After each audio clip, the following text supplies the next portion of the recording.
We're gonna get through this. We're gonna get through this lesson. Actually, we got a long ways to go. These are the names that we covered Sunday, and I've got marked that we got up through slide 24. Fountain of living waters. We talked about the woman of Samaria at the well, and Christ saying, "I can give you water where you won't get thirsty again. Give me some of that water." God of Abraham, Isaac, and Jacob.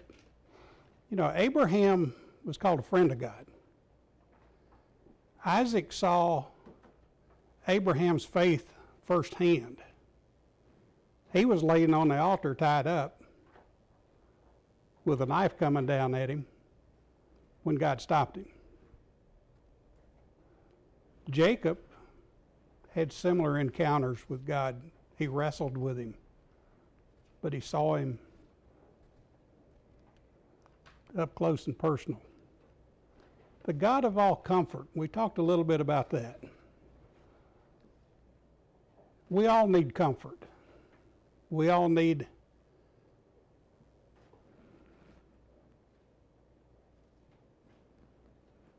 peace, solace. And God gives us that. He gives us that in His Word. He gives us that in His promises. He gives us that in His faithfulness, His consistency. And because He is all-powerful, we can be comforted to know He is able to do it. And because He's omnipresent, we don't have to worry about, does He know? He knows. Blessed be God, even the Father of our Lord Jesus Christ, the Father of mercies, the God of all comfort. God of gods, what King Nebuchadnezzar told Daniel. Truly, a God that can not only interpret dreams, but tell you the dream and then interpret it, has to be a God of gods. God of heaven.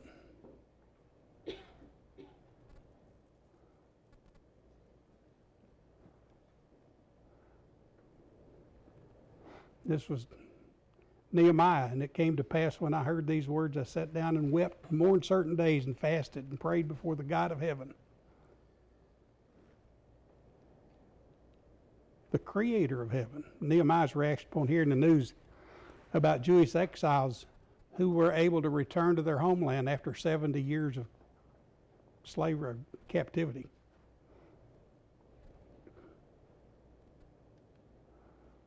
God of my salvation.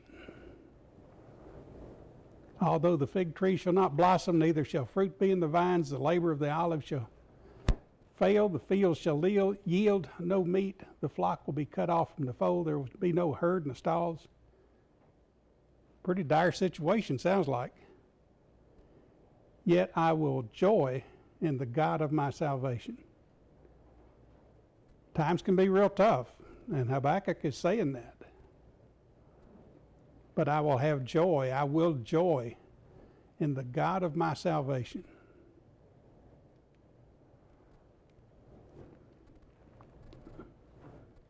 We might say, the grocery money's gone, the energy price is going through the roof, the mortgage payment's up, I don't know where the next meal's coming from, but I can trust God.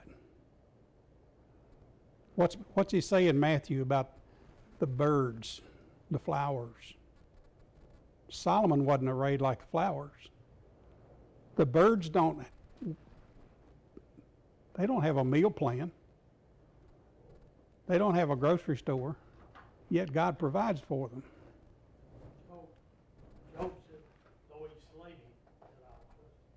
Okay, that's the kind of faith we need to develop. And faith is something we've got to work on and exercise. It doesn't just come automatically because we walk through those doors back there. Faith is something you have to work at. It's like a muscle. If you want it to get stronger, you have to work with it. And faith is one of those. The God of peace, and this is kind of where we left off Sunday. If you look back in the Old Testament and all the wars, all the bloodshed, all the things that went on between Egypt and Israel and Canaan and Assyria and Syria and Babylon, the siege of Jerusalem several times, yet he's the God of peace. The God of peace that brought again from the dead our Lord Jesus Christ, the great shepherd of the sheep, through the blood of the everlasting covenant, make you perfect in every good work to do his will, working in you that which is pleasing in his sight through Jesus Christ, to whom be glory forever and ever. Amen. Hebrews. The God of peace. And he is a God of peace because, well, there's several reasons. But number one, he reconciles us. He makes peace with us and God. He brings us back together. Because while we were still enemies of God, he died for us. While we were sinners, he died for us. So God's made peace through Christ between us and the Father. So that's a very important attribute, the God of peace.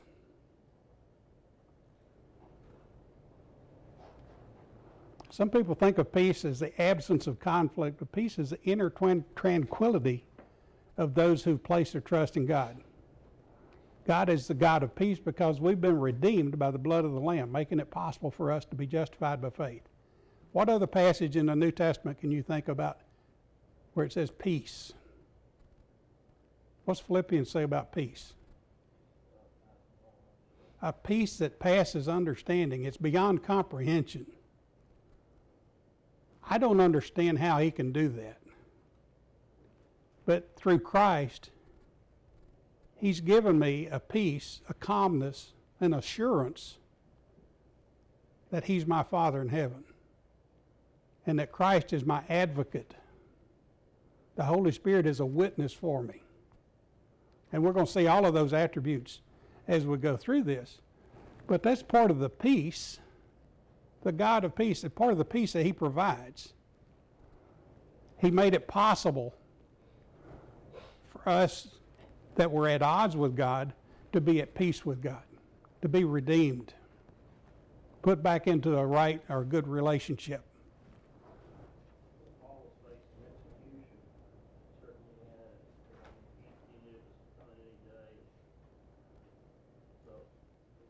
Okay, and what did he say? What was Paul's comment about it's better for me to go and be with God? It's better for you if I stay here and work with you some more. But either way, God can be glorified. Jack? The other side of peace is envy with God. It's one or the other. Right, you can't be and you're either enemy of God. You can't serve two masters. Yeah, that's a black or white. Yes. It's a yes or no. It's not a definite maybe. You know, we too many times we want something to be a definite maybe. I'm either at peace with God or I'm at war with him. So that's a very personal matter that's between me and God, but he has allowed me to be at peace with him through his Son. He provides that passage. He's the God of the whole earth. He's the God of the whole universe. For thy Maker is thy husband, the Lord of hosts is his name, thy Redeemer, the Holy One of Israel, the God of the whole earth shall he be called. Talking about Christ.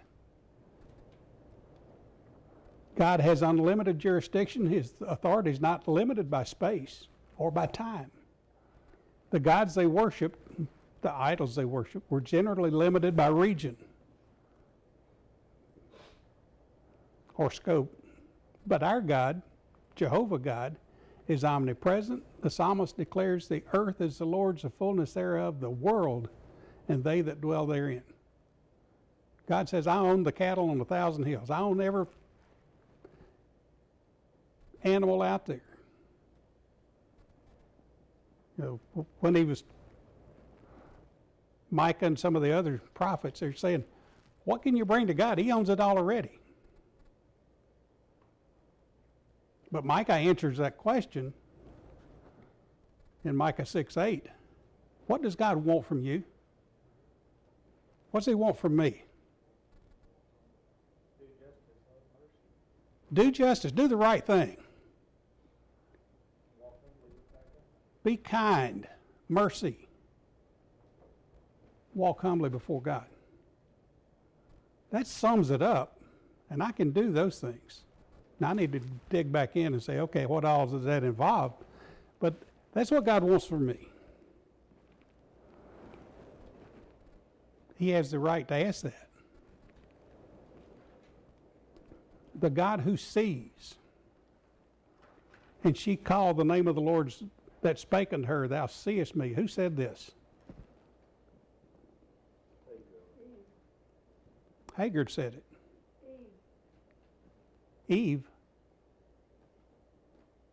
Eve may have said it. But I think this one is about Hagar, where she's ready to go die. She's put Ishmael over under a bush. And God provides for her. One of the Syrian generals that got irritated because he kept getting ratted out and said, "Look, Moses is telling this," and they said, "Well, this is prophet that says, you know, everything's like a fly on the wall." You know, Yeah. The birds are carrying the message back to him.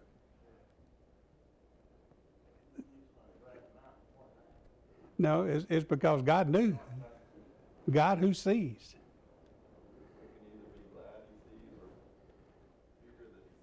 Okay. I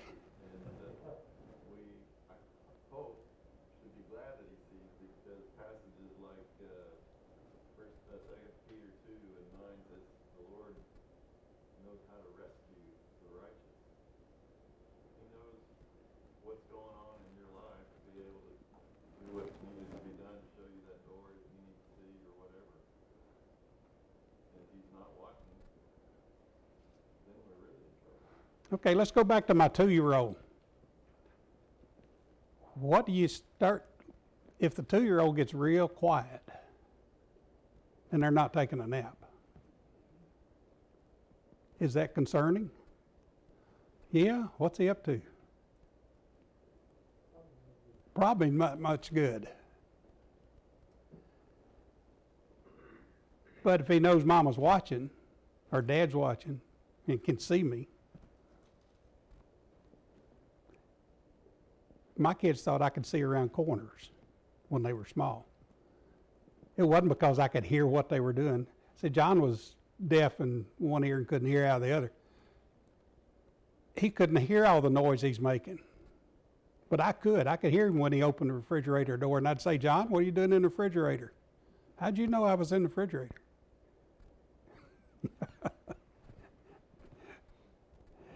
The God who sees, El Roy, Sarah's servant Hagar called God by his name of the God who sees. When the angel appeared to her in the wilderness, having conceived a child by Abraham, Sarah drives her away. The Lord assures her that he's aware of her plight, her condition.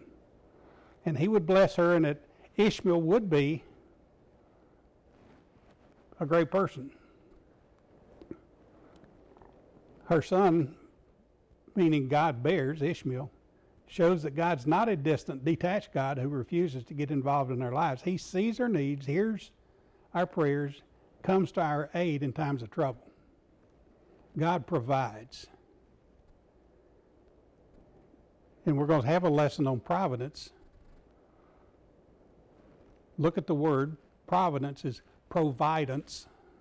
God provides. I don't know how he does that in today's time, but I can look back at times in events and say, I'm confident God had his hand in that. He's just as involved today as he was back in the Old Testament. He has not just wound it up and turned it loose and let it go. So we can be confident in the God who sees. He knows what's going on. He's the governor, ruler. Kingdom is the Lord's. He's the governor, the ruler among all nations, Psalm 22:28. The word governor appears often in the Bible, a designation for ruler. Joseph was a governor, but this is the only place the term's used to refer to God. Earthly rulers often abuse their authority, but God rules his people with righteousness and justice. Jesus is also described as governor in Matthew 2:6. He's the perfect ruler over the spiritual kingdom, the church.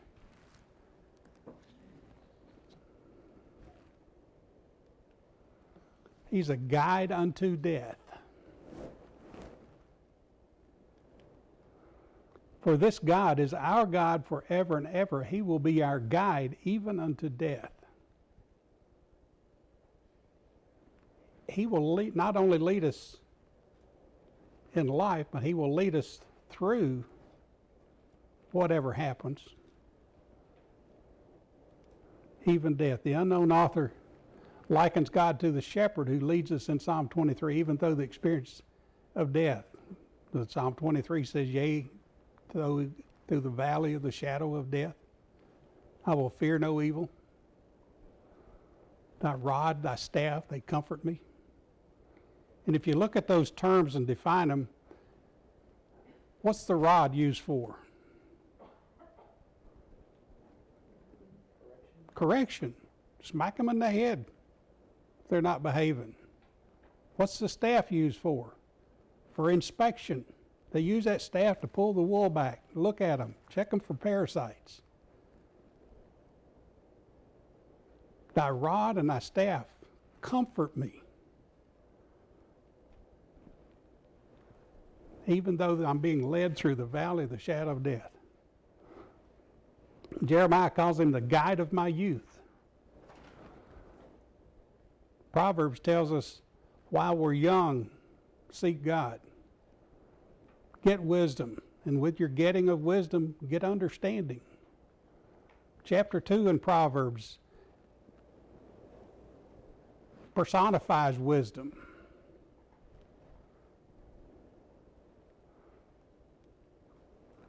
He's our hiding place.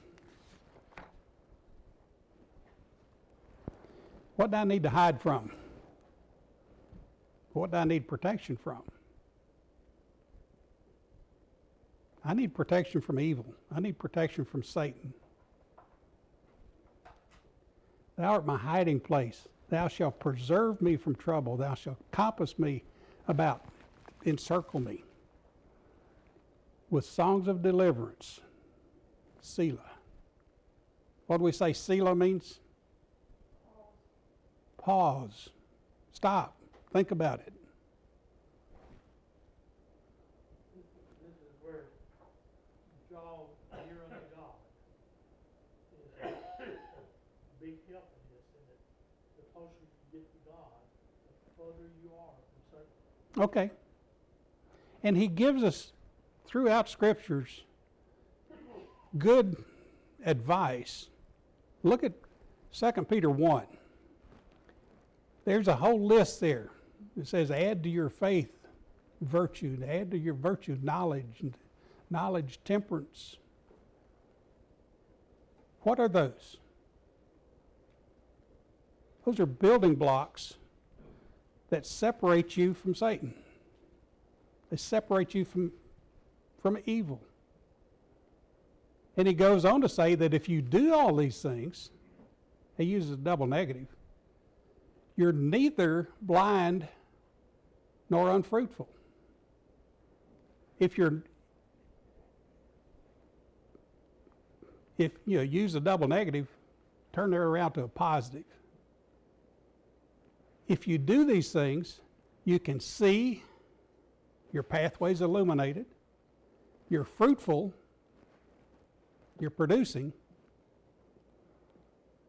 And there's another part of that. What's the last part of it? Somebody look at 2 Peter 1, down about verse 5.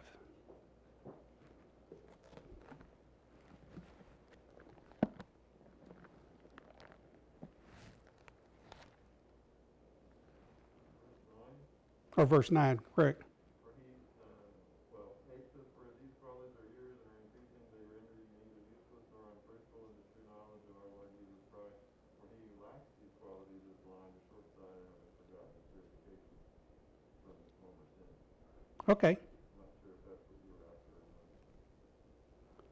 or not. That wasn't really what I was looking for, but that's, As long as you practice these things, you will never stumble. there you go. That's verse 10. It's the Christian survival kit.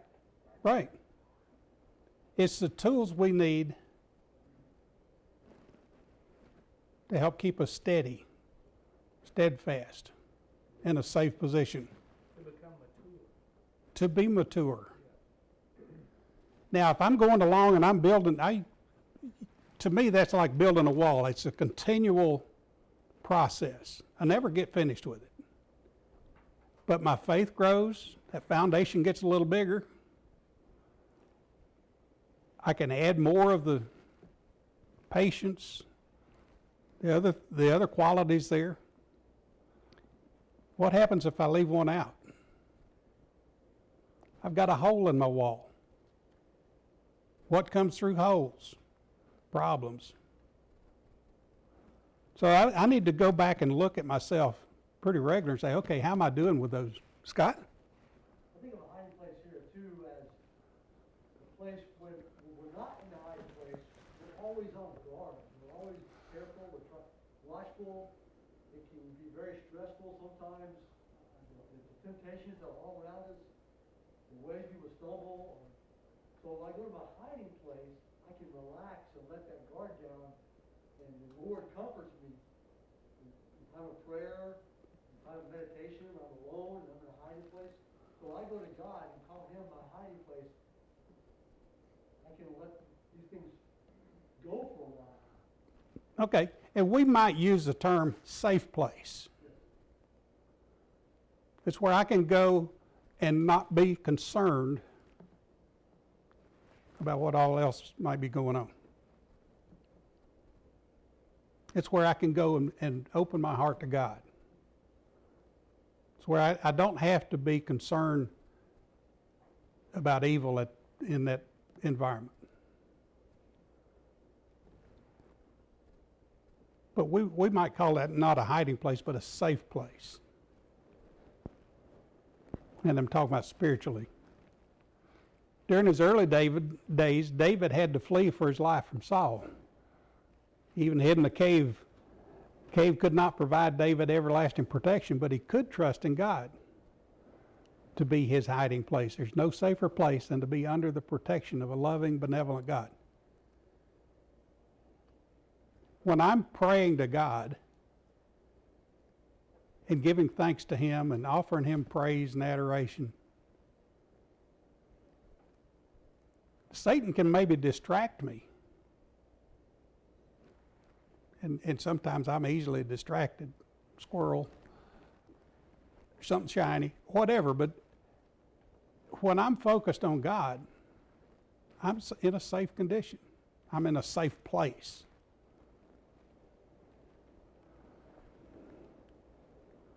The Holy One. Several places we're told, be holy because I'm holy. But here, I am the Lord, your Holy One, the Creator of Israel, your King. The name of God spoken by the Lord Himself shows one of His most distinctive attributes. He's holy.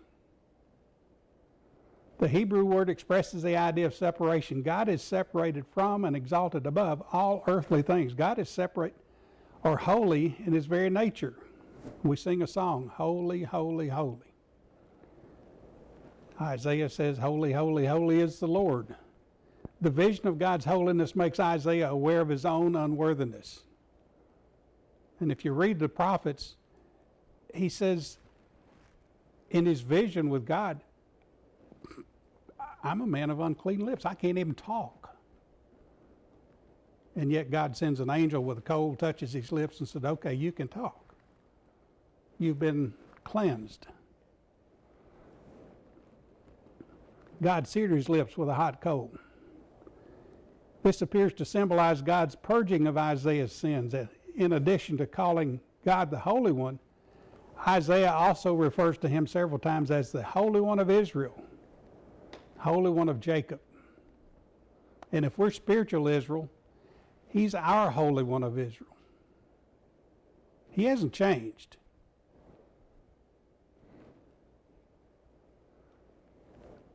The horn of my salvation.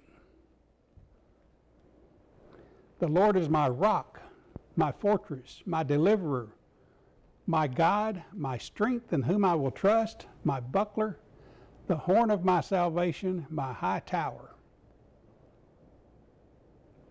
All of those terms. My rock, what is that? You can't move it. It's solid. It's a foundation. My fortress, I'm surrounded, impenetrable. You can't get through it. My deliverer, even when there's problems around me, God can deliver me from that. My God, all the terms that we've looked at for God, stick them in there. My strength.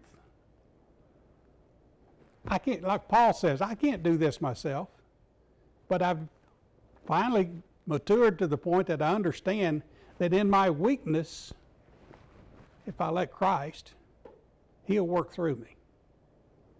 But it's not me doing it, it's Christ doing it through me. Because with my own strength, I can't do it. But my God, my strength, in whom I will trust, my buckler, my shield, the horn of my salvation. And that might be a reference back to the horns of the altar, where some of the people would go and seek refuge. I guess that's refuge. My high tower, one of the means of small cities protecting themselves was to build a tower in the middle of the city with a well inside, and they could withstand quite a long siege. And all they had to do was protect the tower.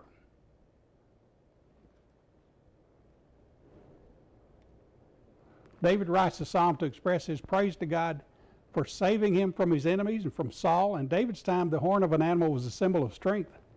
God's given a horn of salvation by delivering him from those trying to kill him. Imagery was picked up in the New Testament in Luke when Zacharias, the father of John the Baptist, declared that God through his son had raised up a horn of salvation for the house of his servant David. Christ is that Savior.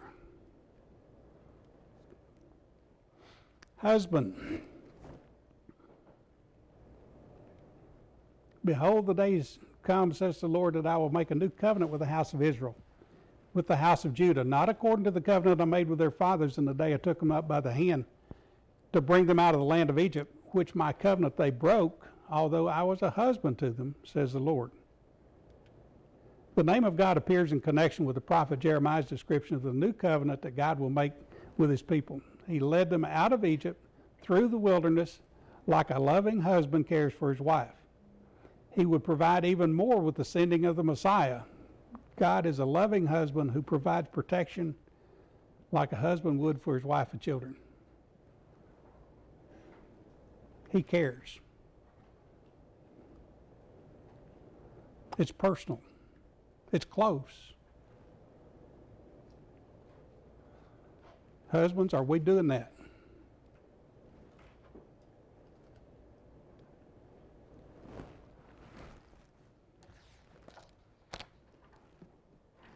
God said to Moses, this is the answer you need to give the people when they ask, who sent you? I am that I am. I am has sent me to you. What's I am mean? I'm the source. Greater than anything that you can imagine. Right. It's not I was. I am. It's not that I will be. I am. No matter what the time is, I am. He pre-existed time. He will exist after time ends. He's eternal. God appeared to Moses in the burning bush. Moses wanted to know who's sending him back to Egypt. Perhaps Moses was puzzled by the answer, I am that I am. This is the only place where it appears, but Jehovah or Yahweh, generally rendered Lord, or the 4 letters, what do we call that, a tetragram, is closely related to the name that comes from the Hebrew form to be. This name appears hundreds of times as Lord. The great I am never changes. He will never leave us, never forsake us. He's always been, he is, he will always be. And Revelation says he's what? The beginning. Right. I am the beginning and the end. Yah.